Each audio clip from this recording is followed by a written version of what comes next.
ذرا سوچو کہ اگر تمہاری چاہت تمہیں تہجد کے سجدے تک لے آئی ہے تو وہ اللہ کو کتنی محبوب ہوگی۔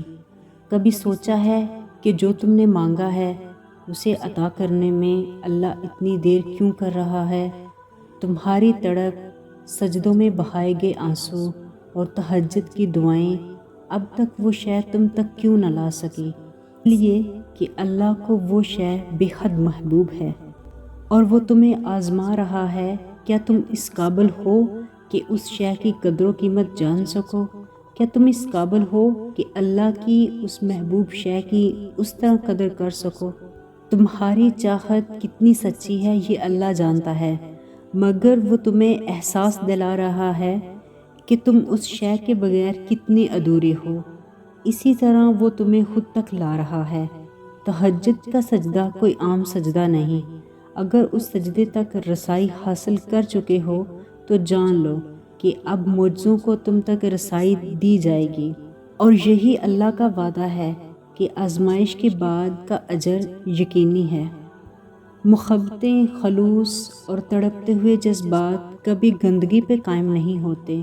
یہ تو بس اللہ جانتا ہے کہ کس کس کا نام ہم نے تنہائی میں اس کے سامنے باوضو ہو کر پکارتے ہیں۔ جن کا ملنا دعاؤں سے ممکن نہیں ہوتا، اللہ پاک ان کے لیے تہجد کو وسیلہ بنا دیتا ہے۔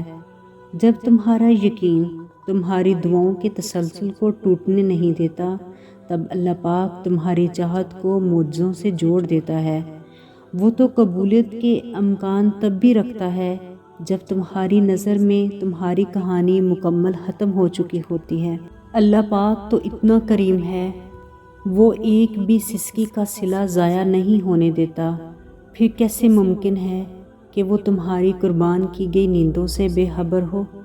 وہ نیند چھین بھی لے تو اسے سزا مت سمجھو۔ ہزاروں میں سے اس نے تمہیں چنا ہے کیونکہ تم اسے سب سے زیادہ محبوب ہو۔ جو اسے محبوب ہو جائے وہ اس کی دعاؤں کو بھی محبوب کر لیتا ہے، اور جس سے اتنی محبت ہو اس کے منہ سے نکلی کوئی بات رد نہیں کر سکتا۔ کس قدر پاکیزہ ہے اس محبت کا دکھ جو تمہیں قضا سجدوں سے تہجد تک کھینچ لایا ہے۔ وہ بس ایک کن کہتا ہے اور دل بہل جاتے ہیں، محبت کرنے والے بھی گر کر سنبھل جاتے ہیں۔ تمہارا صبر اس مقام تک لے جاتا ہے جس کا تم گمان بھی نہیں کر سکتے۔ تمہارا کام ہے بس یقین رکھنا، ممکن سے لے کر ناممکن تک، حاصل سے لے کر لا حاصل تک، روشنی اور معجزے تم میں چھپے ہوتے ہیں، انہیں تم نے خود ہی ڈھونڈنا ہوتا ہے۔ اللہ کوئی بھی کہانی ادھوری نہیں رکھتا، بس انداز مختلف ہوتا ہے، مگر وہ ہر کسی کو پورا کرتا ہے۔ کوئی بھی جگہ ہمیشہ خالی نہیں رہتی۔ جو معاملات خدا کے سپرد کر دیتے ہیں پھر اپنے فیصلوں پر افسوس نہیں کرتے، پھر آزمائش کی گرہ کھول دی جاتی ہے اور دل تڑپنا چھوڑ دیتا ہے۔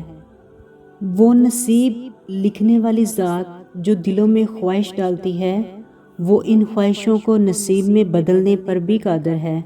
جب نیند قربان کر کے روتی ہوئی آنکھیں اللہ کو مناتی ہیں نا، تو خواب حقیقت بن جاتے ہیں اور تعبیریں کن میں بدل جاتی ہیں۔ اللہ ان کے لیے کن فرماتا ہے جو آخر تک مناتے رہتے ہیں۔ اپنی من پسند چیز پانے کے لیے اللہ کو اس کی من پسند انداز میں راضی کرتا ہے۔ اس کی دہلیز پر چکر لگاتے رہا کرو، کیونکہ اللہ معجزے ان کے لیے کرتا ہے جو اس کے دروازے پر دستک دینا نہیں چھوڑتے۔ پھر معجزے رونما ہوتے ہیں، پھر رکاوٹیں وسیلہ بن جاتی ہیں اور مقدر کی لکیریں بدل دی جاتی ہیں، اور بے شک وہ ادھورے قصے پل بھر میں مکمل کر دیتا ہے۔ تمہارا تہجد تک آنا دعاؤں کی قبولیت کی سب سے بڑی دلیل ہے۔ وہ تو راضی ہے تمہاری دعاؤں پر، اگر تمہارا دل نہیں بدل رہا۔ تمہاری آنکھوں سے نکلنے والا ایک ایک آنسو کی وجہ جانتا ہے، وہ ان کو اپنے کن سے خوشیوں میں بدل دے گا۔ بس وہ چاہتا ہے کہ تم یقین رکھو اس پر، اور معجزے یقین مانگتے ہیں، اللہ پر کامل یقین۔ کبھی سوچا ہے تم نے وہ ایک ہی دعا کیوں تمہیں رات بھر ستاتی ہے؟ کبھی سوچا ہے تم نے کہ وہ ایک ہی چاہ تمہیں کیوں سجدے پہ سجدہ کرواتی ہے؟ جس خواہش کی تڑپ میں وہ تمہیں تہجد تک لایا ہے، وہ خواہش وہی مکمل کرے گا۔ اس کے لیے تو بس ایک کن کی بات ہے۔ ٹوٹے ہوئے دل کی ایک صدا نصیب کے سارے پنوں پر باری ہوتی ہے۔ تہجد محبت کی عبادت ہے، تہجد ہر درد کی راحت ہے۔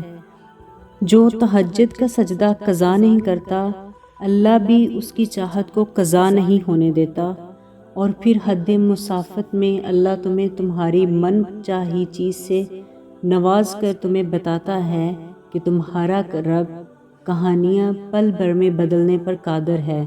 تب وہ تمہیں اپنے ایک معجزے سے ناممکن سے ممکن کو تعارف کروا دیتا ہے، اور تم خود دیکھو گے اللہ اپنے خفیہ وسیلوں سے تمہاری چاہت تم تک پہنچائے گا۔